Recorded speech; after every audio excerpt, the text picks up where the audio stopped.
الشنطة دي شنطة طوارئ، مهم انها تبقى في بيتك لانها هتنقذ حياة أليفك في يوم من الأيام، فبلاش تهملها.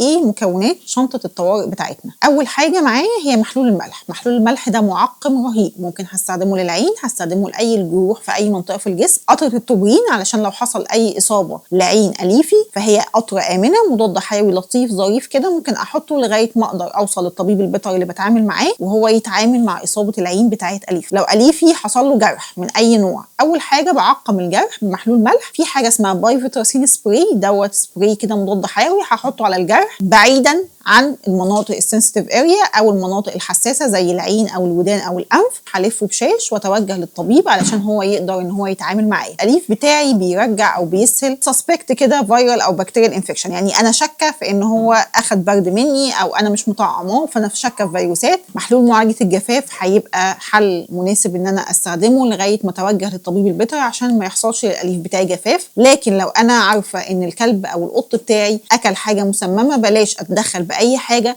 لغايه ما اوصل للطبيب البيطري بتاعي. انا دلوقتي ملتزمه او مش ملتزمه او بنسى جرعات الديدان والحشرات بتاعه الأليف بتاعي، فلازم يبقى معايا سبراي لطيف يبقى طارد للحشرات، استخدمها وقت ما الاقي حشرات على جسمه. ما ينفعش اسيبه بحشراته لغايه ما اتوجه للطبيب ايا كان الوضع بتاعه. لو لا قدر الله عمل اسهال او ترجيع في ديدان فانا لازم برضو اديله جرعه الديدان اللي انا المفروض ابقى عارفاها من الدكتور على حسب وزنه. اخر حاجه معايا هي اقراص الفحم، عشان لو لا قدر الله أليفي بلع اي ماده سامه بديها له لغايه ما اقدر اتوجه للطبيب البيطري بتاعي علشان الحقه باسعافات اوليه لغايه ما اتوجه للطبيب البيطري بدون اي مشاكل.